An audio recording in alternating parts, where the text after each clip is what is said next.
Coming up on the bench, basketball season might be closed, but the transfer portal is wide open. So much movement going on. Where's every Syracuse star going and who's sticking around next season? If you're an SU football fan, you got your first look at the team for next season during its spring game over the weekend. Players to keep an eye on. Will Coach Fran get Syracuse back to where it was just 2 years ago? The Dome had to have been rocking on Saturday, Hudson. Very true, and before football took the field, both men's and women's lacrosse had huge ACC matchups. First, the men's team hosted the only undefeated squad in conference play, number 9 UVA, but that game had to wait for a while due to one of the most incredible finishes Syracuse sports has seen in a while. SU women's lacrosse needed 4 overtimes for a deciding goal with number 15 Notre Dame. How did it end? We'll tell you.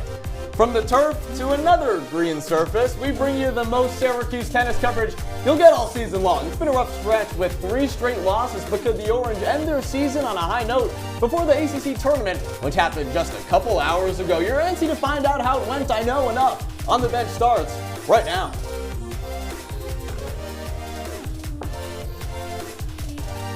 Plenty of Syracuse sports news to let you in on as we bring you into our CitrusTV studio for this 45-minute episode of On the Bench. I'm Adam Avin. And I'm Hudson Ridley. And Adam, so much happening this weekend for Syracuse. Basically every sport gets a mention in this show, and as you mentioned it, even tennis. And oh boy, we have a lot of that. And it's our last one together, but it feels like the senioritis hasn't kicked in yet because we keep having things we got to talk about. So on that note, let's kick things off like we always do with our headlines of the week.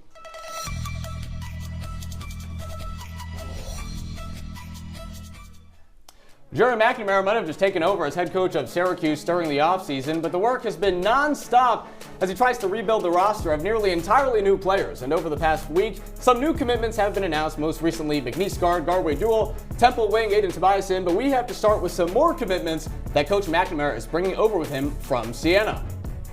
First, it was Gavin Doty. Next, it's Tasman Gooderick. He's a 6'10 center from Australia who'll follow GMAC to SU, his 4th school of his college career. Gooderick averaged nearly 10-7 in just 9 games before he was sidelined with a knee injury for the rest of the season, but showed promising signs in his time with the Saints. At 6'10, he's currently listed as taller than any Syracuse starter from last season, which is crazy. Even more local, Syracuse flipped 4-star high school recruit Ryan Mesh. The guard grew up in Chittenango near the 315, but was originally committed to Siena because of GMAC and would have become the highest rated recruit in program history. Instead, with Coach McNamara moving back to SU, Mesh now gets to play in the arena he grew up watching games in. Hudson, that's not bad at all. Not at all, especially because SU's backcourt should get a little stronger. The Orange added McNeese State point guard Garway Duwall from the portal. The numbers don't stand out. Duwall averaged just over 8 points and 4 assists per game, but as always, the numbers don't tell the full story. Analyst Evan Miyakawa ranks Duwall as a top 5 defensive guard in the portal. That's based on metrics like steal rate and defensive impact per possession. Not all that concrete, but defense is hard to measure. Regardless, Duwall comes with just 1 year of eligibility left to play with the Orange. Well, how about one more guard, Hudson? Aiden Tobiasen from Temple, the dynamic 6'5 guard, averaged 15 points last season and played the 5th most minutes of all players in the AAC. Tobiasen visited Syracuse this weekend, ended up committing right after canceling his visits to other schools. He also has 2 years of eligibility remaining, but for right now, Hudson rounds out a group of guards and wings who will be playing for Coach GMAC next season. Certainly, and it's not just the fact that Syracuse is going after transfer portal players. Jerry McNamara continued to dip his toe across the pond. The Orange pulled in 7-foot center Abdurrahma Sibi from Mali. The 19-year-old has been playing with Mega Super Bet in the Adriatic League, where he's the leader in shot blocking percentage. His 7'6" wingspan is longer than Anthony Davis or Joel Embiid and would be a top 15 mark in the NBA today, Adam. Syracuse women's basketball has also been active in the transfer portal, but Adam, on the men's side, they've lost just a little bit less than the women's have. I mean, the transfer portal right now is all out of whack. Both basketball teams trying to figure everything out, but Tyler Betsy going to BYU, kind of going back to the West Coast.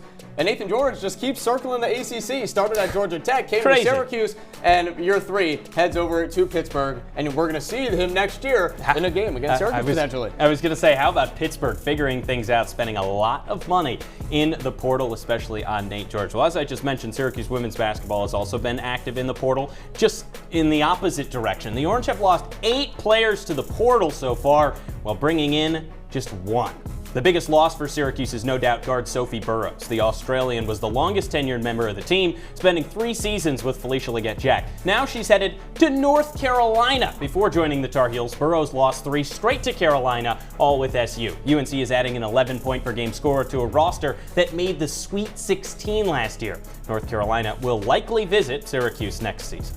Pretty good for Sophie Burrows, who's moving on. Coach Jack was quick to bring in some help. 6'3" forward Sarah Rambis committed to the Orange yesterday via her Instagram. Rambis played her first 3 years at Oregon and started half the games for the Ducks last season. She had 8 points in over just 10 minutes in Oregon's first round March Madness victory versus Virginia Tech. Have to expect she'll be paired up with Uche Zoje down in the paint for her senior season. Syracuse women's hoops trying to rebuild after all the departures, and Rambis one of the first to sign for 2027. That'll be a very formidable front court for Syracuse women's basketball. Syracuse men's basketball also did some more additions, but this time not on the court, in the front office instead. 2 new hires for Syracuse. Director of Basketball Ops Pete Corasanti, who's been with the program for forever. He's a lifer, joined in 2019. But then a new director of engagement, that's Ryan Blackwell. 2 new hires to go along with a host of hires for Syracuse as Jerry McNamara starts to bring in his own guys at him, and it's really taken shape now for the Orange. Ryan Blackwell was a high school coach here in the area after playing for Syracuse in the early 2000s. So now he gets to return home after being an assistant with GMAC on the bench in Siena. But this time it's not fully an assistant coach role, Hudson. It's taking on a new one, trying to get the players and the Syracuse community back and invested in the game that is Syracuse basketball. But you see all of the other guys as well who have been additions to GMAC staff, but also Arinze Anuaku, Ben Lee, guys he's bringing over with him from Siena, the guards and center coaches respectively. So you're seeing a lot of familiar faces in the realm that is Jerry McNamara right now, which has to feel good if you're a Syracuse basketball fan. Maybe continue that continuity of winning from Siena. I love the hire of Ryan Daly, by the way, a guy at VCU that a lot of big-time schools were probably going to look to poach. That will be a future head coach in not too long. The 100%. Fact that he'll come up through the Syracuse ranks is pretty big right now for the Orange, all things considered. Yeah, big recruiter as well. You see all of these guys right now who are trying to make a name for themselves, and Jerry McNamara certainly did that at Siena, so now he has the opportunity to have these other guys really high on another level in Power 4 basketball right now. Now, with the 3rd overall pick in the 2026 PLL College Draft, the Maryland Whipsnakes select Joey Spallina, attack, Syracuse University.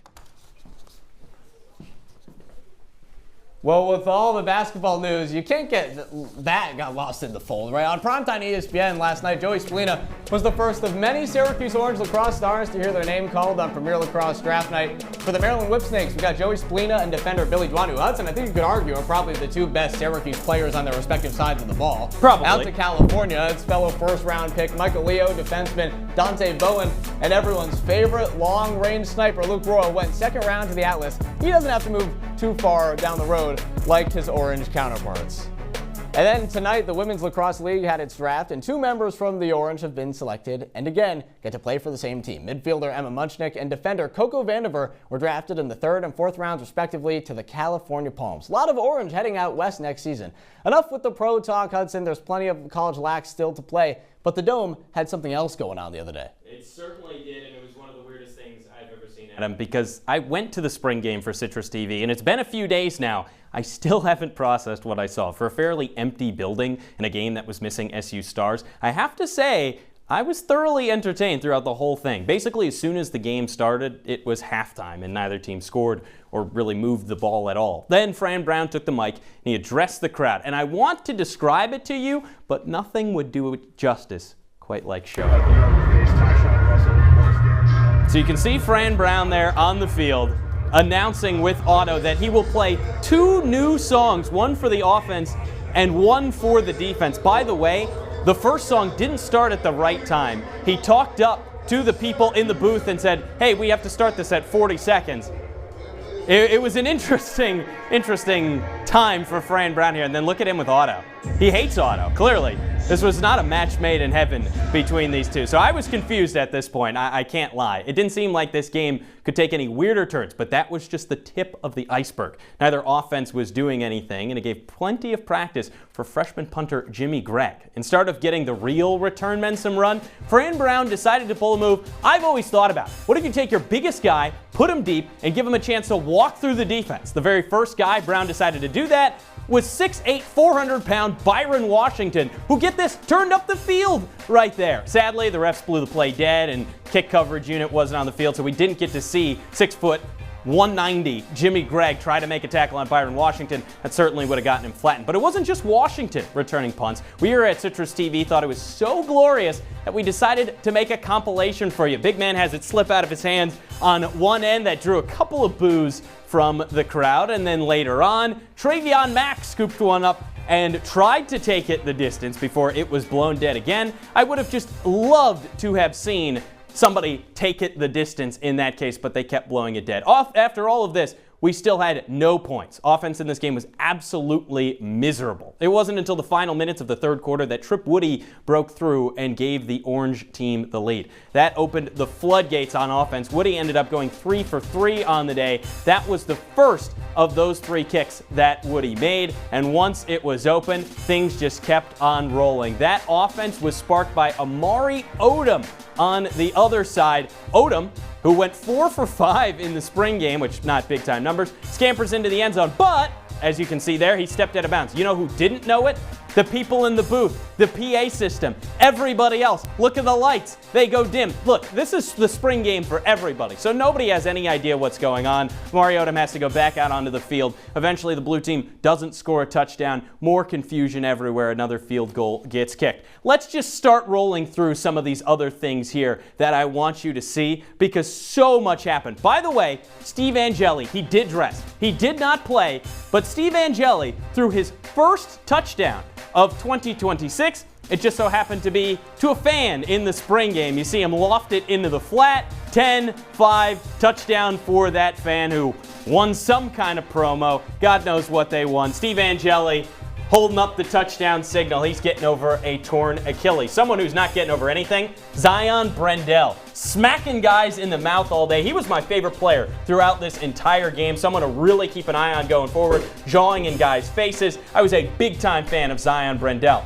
On the other side, though, offense was few and far between for the blue team. That was until the very end, when finally Malachi Coleman would take it into the end zone. But before then, there were a lot of struggles. Finally, Coleman gets the handoff. He bolts to the left side, runs into the end zone. Syracuse and the blue team now with a 7-6 score. Blue team on top. So Trip Woody had to win it from 50 yards away, knocks it through the uprights, and Syracuse beats Syracuse. Trip Woody for the orange team. Adam, he ended up going 3 for 3 on the day. I can't make any sense of what happened on that day. It was a fever dream the whole time. I don't really know what I saw. All I know is I got so excited I wanted to come on and talk with you. You really did. You might have gotten a little sneak peek of me walking on and off. Look, it was great just to see some of the players back out there. I know everybody always misses football season.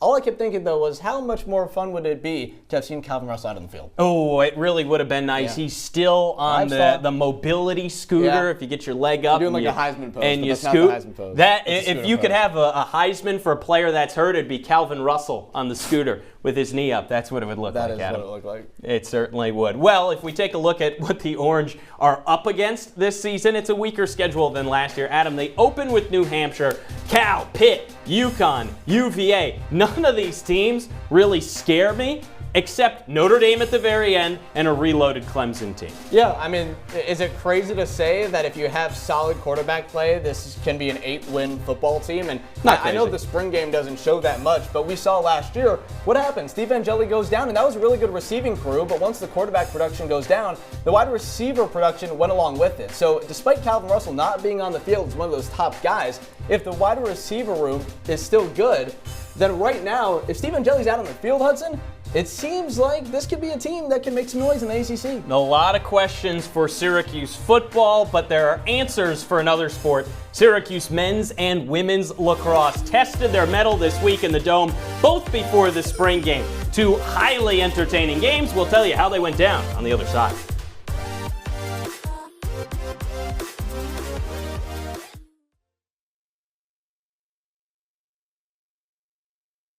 Game. You're unstoppable. Nothing can throw you off track. Wait, is that your car? Uh-oh. Yeah, I saw that coming. That will throw you off track. You're looking at around 10 grand in fines, legal fees, and increased insurance rates. Let's try this again. Smart move. Because buzz driving is drunk driving.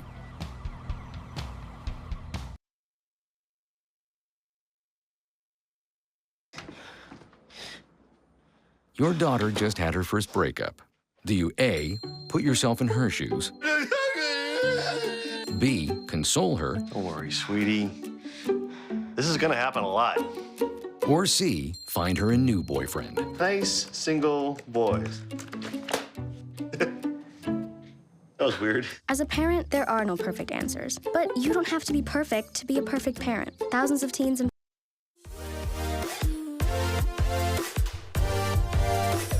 On the Bench rolls on from our CitrusTV studios with Adam Avin. I'm Hudson, Ridley. Adam, there was so much fun to be had this weekend, but one of my favorite games that I've ever seen from any Syracuse team ever, you have the pleasure of telling us. All right, well, we're going to get to that in a second because the spring game happened, but right before was the men's lacrosse game, and then obviously this women's lacrosse game, which we're going to get into. But if you wanted to watch that men's lacrosse game, which was going to be a top 10 matchup between Syracuse and Virginia, you'll get to that in a sec, and wondering, okay, what's taking so long? Where's that game?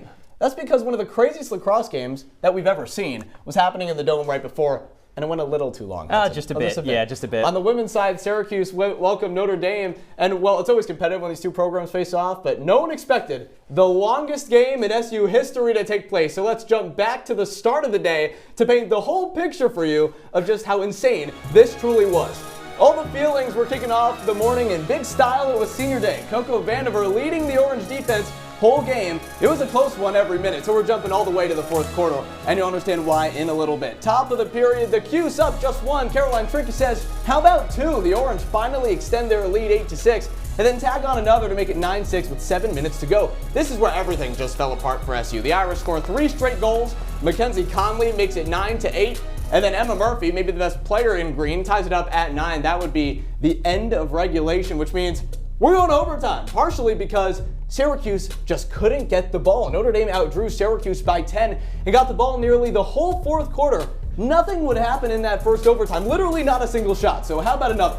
It was all defense, and that would continue. One goal wins it. Vogelman, no, with the shot. Isabel Pipey with the stop. Notre Dame, they waste no time. Syracuse is outnumbered on the break. Could this be the dagger that ends it? They're passing it around. Megan O'Hare decides to keep it herself. She shoots, misses wide left. I'm getting tired of reliving this game. Yeah, me too, Adam. God. This is a slog. Overtime number 3, folks. Megan O'Hare stays aggressive, drives on Guyette, stops it with a leg kick. Look, you can see the whole Virginia and Syracuse men's team behind, just waiting to warm up as Guyette stops another one on O'Hare right there. Another spectacular save in front of the cage. Dan Guyette played elite down the stretch, ending the day with 11 saves after she makes another one as time expires. So what do you think that means? 4 overtimes. Number 4, making it officially the longest game in program history. Funny enough, the last time SU was in a quad OT game, it was against Notre Dame in 2010. But really what we have to pay attention to is just the rest of the sequence. 20 seconds left. The Irish almost force a turnover, but Vogelman regroups, finds Melita Cotter, misses right in front of the cage. Everyone in the background shocked, has their hands on their head. So Caroline Trinket appears from underneath our graphic. 2-1, it's good. Trinket, the sophomore, wins it at the buzzer, sends the Dome into a frenzy. Look at the replay with the clock. 1 second left, just gets it off. Hysteria in the Dome. Syracuse in a top 15 matchup extends its win streak to 12 in one of the best finishes you'll see all season long, a 10-9 victory.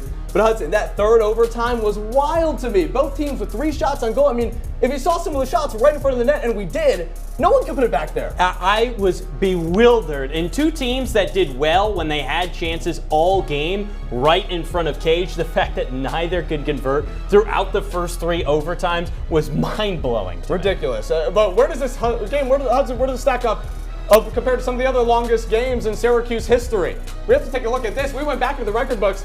This game, the longest for the women's lacrosse program, but going back to 1982, this is just the 5th longest game ever on campus. It's ridiculous. I don't know how you could possibly go to 6 overtimes there at the bottom. You covered soccer when you first got here. I mean, can you imagine a 6 overtime soccer game? A 6 overtime soccer game, you may find me asleep by the end of the game. Actually, I probably would have woken up by the end of the game after falling asleep in the middle of it. Not fun to have 6 overtimes in lacrosse. Earlier, you got to see that absurd spring game and now the women's lacrosse game, but of course, that didn't count. But just after that, the men's lacrosse game was a much different story. The Orange were coming off a sluggish loss to North Carolina. Even worse, Saturday's opponent, UVA, was the only undefeated team in ACC play, despite being the lowest-ranked team in the ACC just a few weeks ago. The Cavaliers were hot, and that continued early. Ryan Dunkel goes low to high past McCool, top right corner. You got the assist from Millen.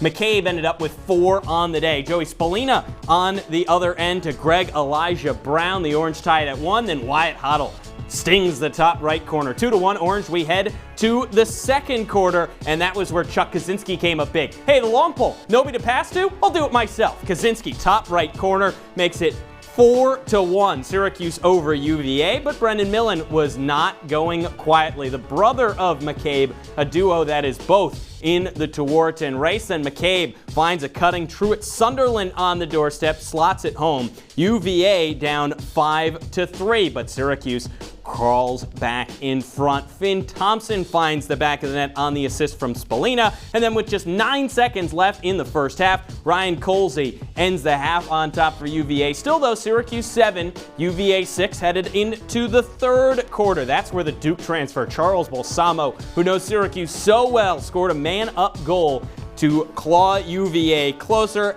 11-8 though, Syracuse on top, and the Orange just kept adding. 12-9 on the goal from Wyatt Hoddle, and then check out this spin move to find Joey Spallina. Top right corner, his first goal of the day, one of 2 that Spallina would have. Fast forward to the fourth quarter, and McCool was an absolute monster. Jimmy McCool had his best game of the season. You see back-to-back saves that time from him. Ended with 18 on the day in comparison to just 9 goals allowed. Again, a season high from McCool. How about another one? On the doorstep, McCool secures it again, and the Orange eventually get the clear. Then on the offensive end, who to put it away but Joey Spallina finds the back of the net. Spallina 5 points on the day. He is now just 1 short of the all-time Syracuse record. Syracuse wins it 14-9, thanks in large part to Jimmy McCool. And check out what he did to get his mind right.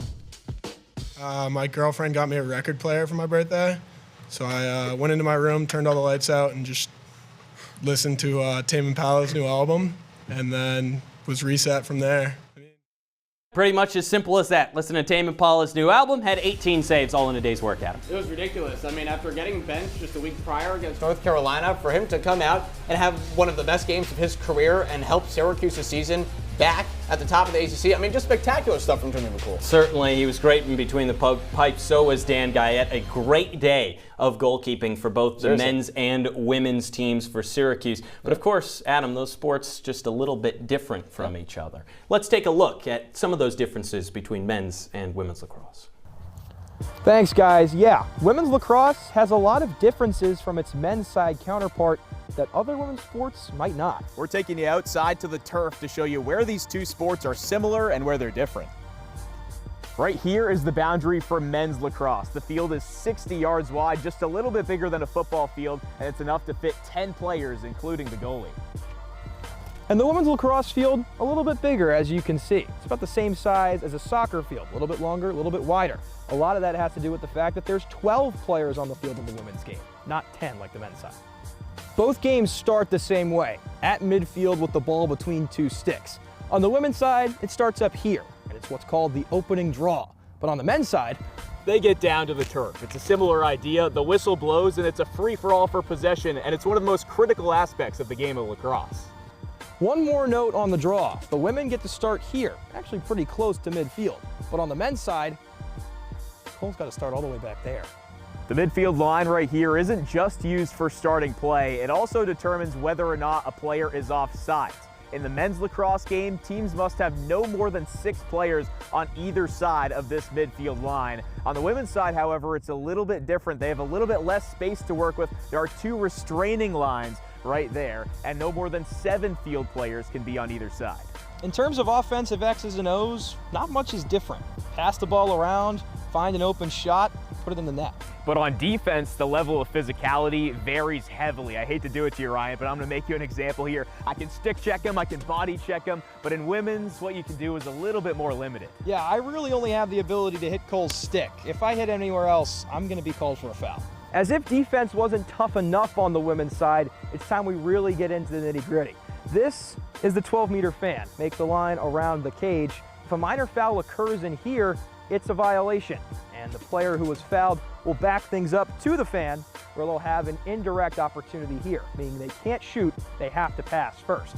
But let's move inside to the 8-meter arc. If a foul occurs in here, it's what we call a free position. If I'm the attacker, I get the ball right here, and I can put it on cage all I please. I can also still pass if I do feel so inclined.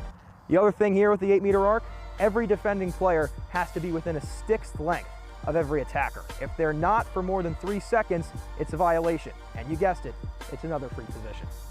There are a couple more minor differences, like clock stoppages and how possession is decided, but we won't bore you with the details on those. However, we will get into perhaps the biggest difference between the men's and women's game, which is the stick.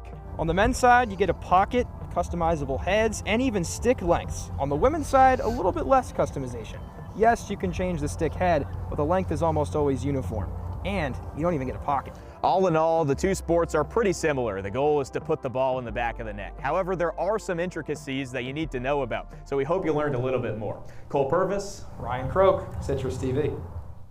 Our lacrosse beat reporter is always so knowledgeable about the games we love. We appreciate your work, guys, Ryan and Cole. How did Syracuse tennis fare in the ACC tournament? We'll be right back on the bench.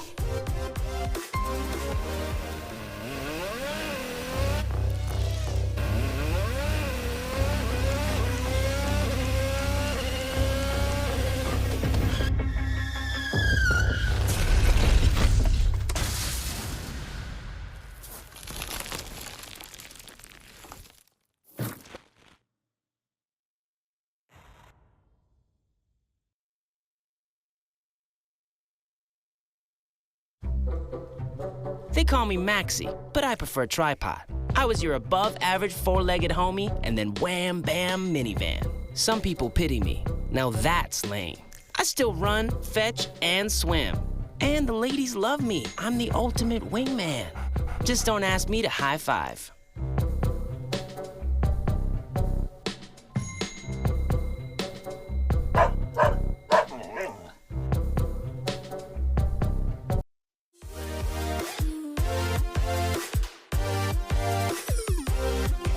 We're back on the bench this time, for real, Seriously. Instead of standing over there. That's Adam Avin. I'm Hudson Ridley. Adam, the moment we've been waiting for is finally here. It feels like we've left all of you in the dark this season with how Syracuse tennis is doing. Adam, would you like to take a stab at it?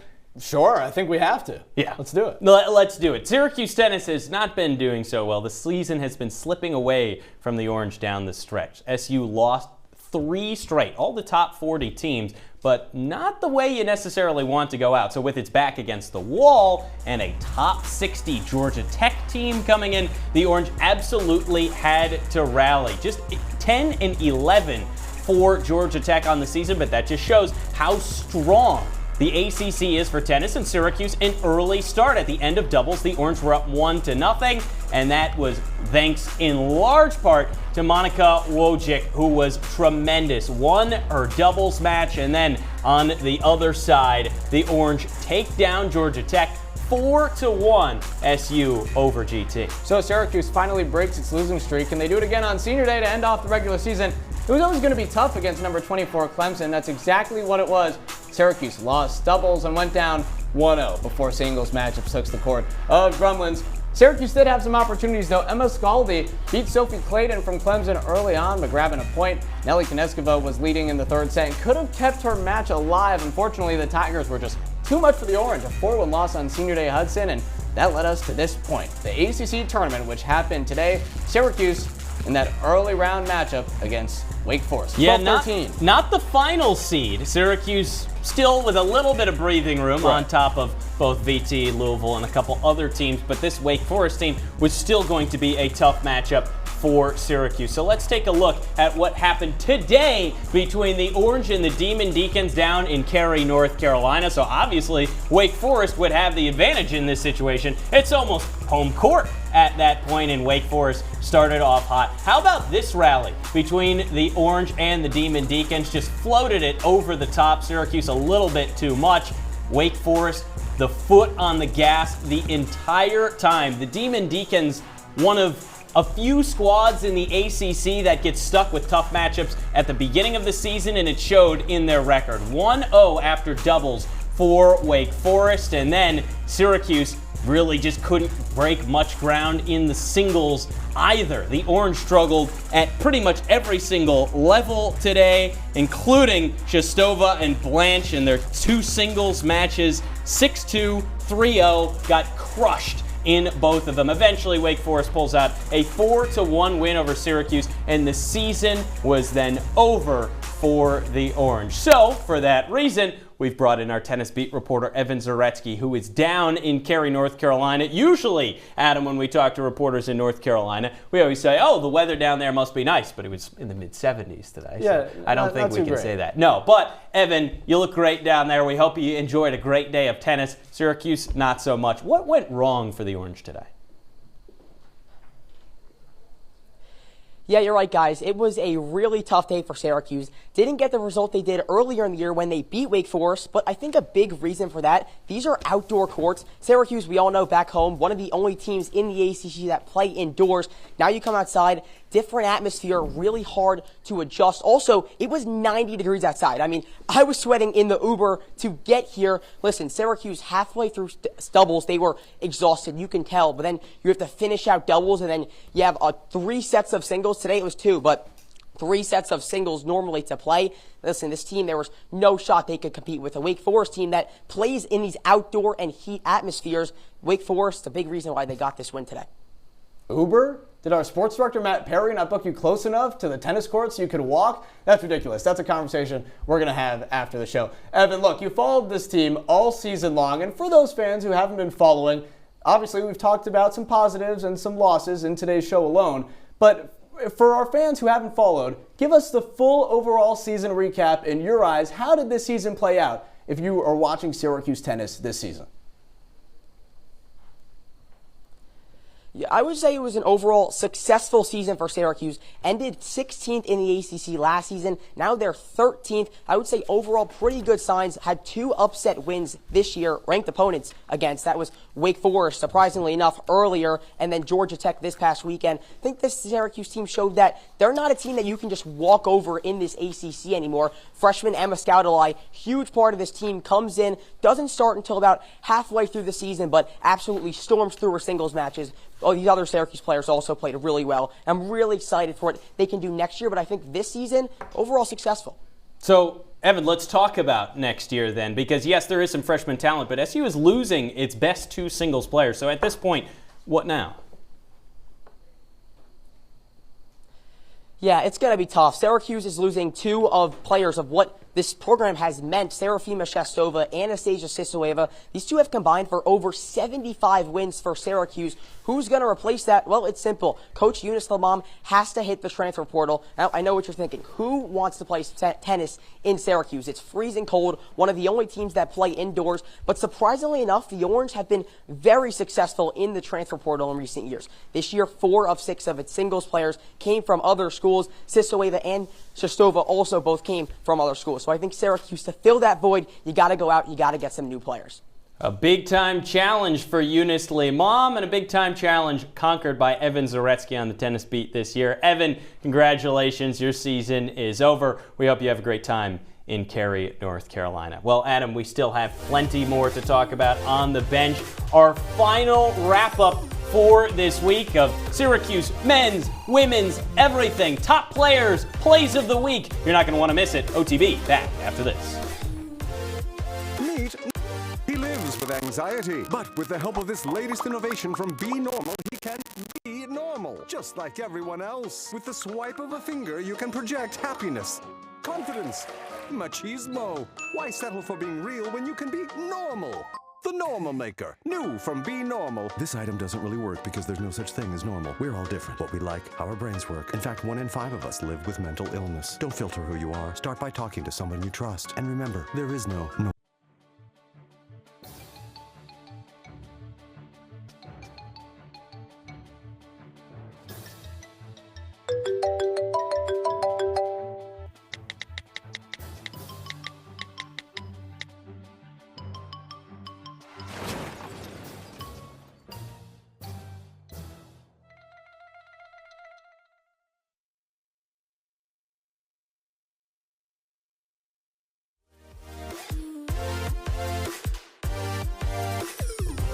One last time on the bench from our CitrusTV studios. That's Adam Avin.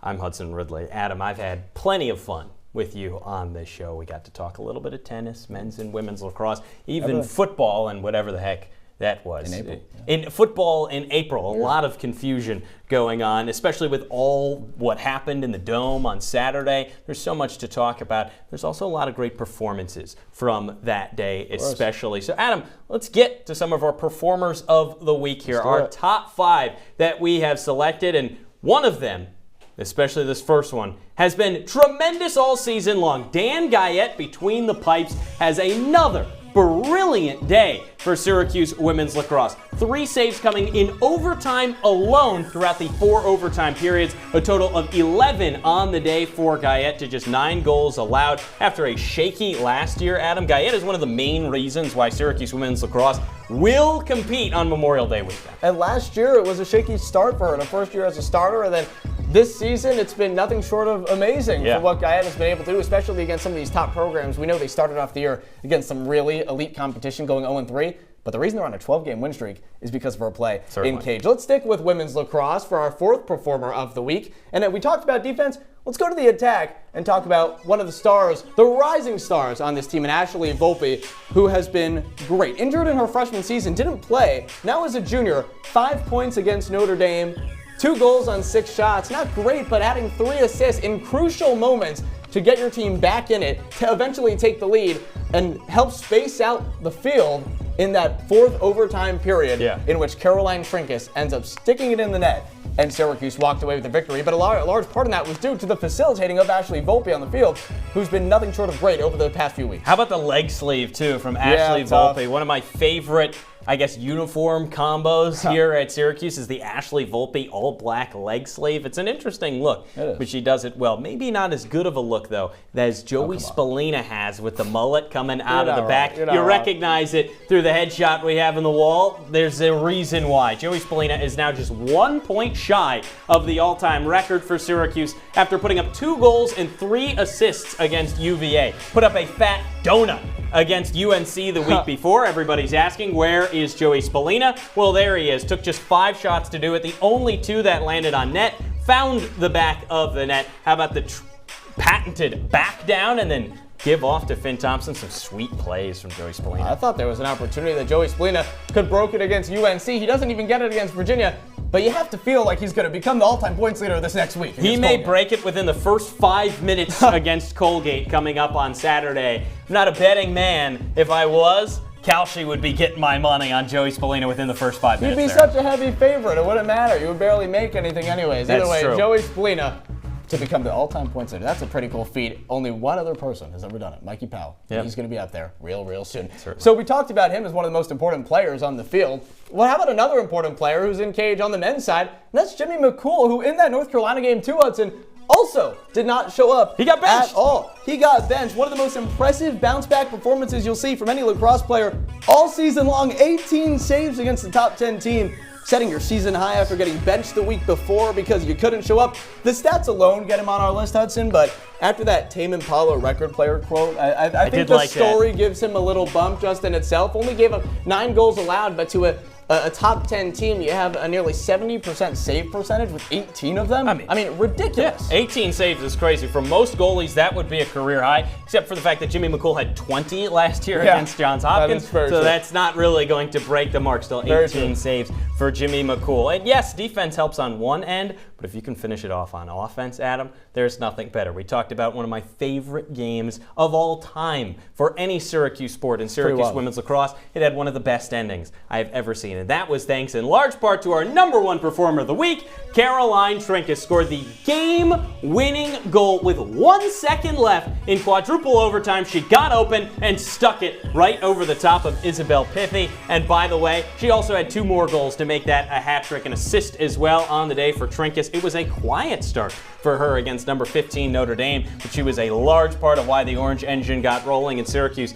ends up taking down Notre Dame after 4 overtimes in the Orange continue to climb in the polls, Adam. But aren't we starting to see these new players just kind of show up after a kind of a down year last year? Yeah. These sophomores and juniors now getting adjusted, and Caroline Trinkus with just a killer shot at the end, defeating another top 15 opponent in Notre Dame. Yeah. Syracuse wins lacrosse is the hardest schedule in the country, as does the men's side, but the fact that they just keep on winning is absurd. Certainly, Caroline Trinkus obviously a large part of that. The team consistently looking good. Both should play in Memorial Day weekend. I completely agree. So many amazing top plays from that week as well, from a couple of those games. Let's show you them right now. Let's start with number 5, except this time we'll go to a sport we haven't talked about yet. We started the softball diamond. Madison Knight at bat just absolutely destroys this ball, Hudson, over everyone, over the scoreboard. A 3-run homer to put Syracuse past Boston College. Make sure you follow our softball beat reporter Nick Zuppi so you can see more highlights like that. Knight's been a star on this campus for so long, Hudson, but still doesn't feel like she gets the recognition she deserves. Look at that. Hits the home run, run the bases. I agree. That was following a game, too, by the way, where she had 7 innings pitched the complete game. We go to tennis now. The Orange with a big-time highlight play. A bounce off the top of the net one time for Casanova. How about one again? Bounces in. Syracuse with a win over Georgia Tech at home after some luck. A little kiss off the nylon, as Bill Rafferty would say. Syracuse takes that one over GT, 4 points to 1. Onions. Are we allowed to say onions during a tennis high? Yeah, actually, I don't know. That may be copyrighted. All right. Well, let's go back to the softball diamond. Next game against the Eagles. Syracuse with a pitch. They need a save. It's an easy out. Kayla Eubanks with a grab. Hudson, you remember in our Watson Cup a couple years ago, the ridiculous Phil Galati grab in our kickball game? I can't believe you remember the dive. I don't know if this tops that, but it was a pretty good layout. I would say that tops that. It's in it. It's pretty cool. Yeah, certainly. Well, you know who's also cool? I hate to do it. Jimmy McCool! Save on the doorstep for McCool, one of the 18 he had that day, and he followed it up with another save, 2 big time in the fourth quarter as the Orange held on to a lead. McCool, as you mentioned, benched the week before, not again this week. All he needed, Adam, was a little bit of Tame Impala. You've already seen it. Trinkus, the top play, 0 seconds, fires it in fourth overtime. Talk about a way to just win a game. Our number 1 performer gets the number 1 top play, because what else could it be? This should have been the number 1 play on SportsCenter's top 10. It has to be the number 1 play on our On the Bench top 5. You know what, Adam? I would certainly agree. And also what I will say is, we mentioned 5 performers from this week. If I was to add a 6th, bump everybody up a spot, be my good friend Adam Avin here. For those of you who don't know, this is Adam Avin's final show on the bench and on Citrus TV in general. It's time to take a stroll down memory lane. Adam, you did everything in here. You came in. Adam was the sports director. He was my boss for a while. Adam was my boss, and I'm so glad that I got to call you a friend as well and do the show with you as you reminisce on what's been a great career. I mean, talk about some great experiences. Look at us, our first time at the desk. Me eating a Cookie Monster cookie cake, so we have some fun stuff in there. My friend Yiftak from home, shout out, man. But also, what we do here at Citrus TV, which is so special, is we get to talk about sports with our friends on TV and make some of the best college television in the country, and we do it at such a high level. We got to go to Atlanta. That was awesome. To the Chick-fil-A kickoff game. We got to go to Las Vegas and cover basketball for Thanksgiving. That was also awesome, believe me. It was great. It was great. But we get to do things unlike anything else, and it's just, I'm in awe of the things I've been able to get to do. This On the Bench crew and every producing staff that I got to work with, every producers that were under me as my time as sports director, every partner I've ever had on air. I really just can't say thanks enough. I'm at a loss for words right now, so, I don't want to get emotional, but this is it's pretty wild. I'm not going to get emotional, or my producer's telling me I'm going to shout Charles Scott out. I want to say thanks to this On the Bench producing crew for letting us have this opportunity. I want to say thanks to my parents who are hopefully watching this show as they sit on our couch back home with our dog Roxy. For the final time, Hudson, Ridley, Adam Avin. We end off with our images of the week. My girlfriend got me a record player for my birthday, so I went into my room, turned all the lights out, and just listened to Tame Impala's new album, and then it was reset from there. Save McCool!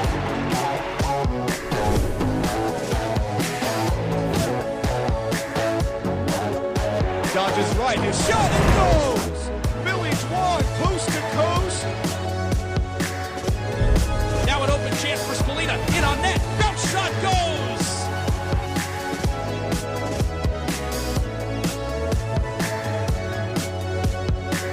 Pass inside to Muchnick, a BTV goal! Are you kidding me?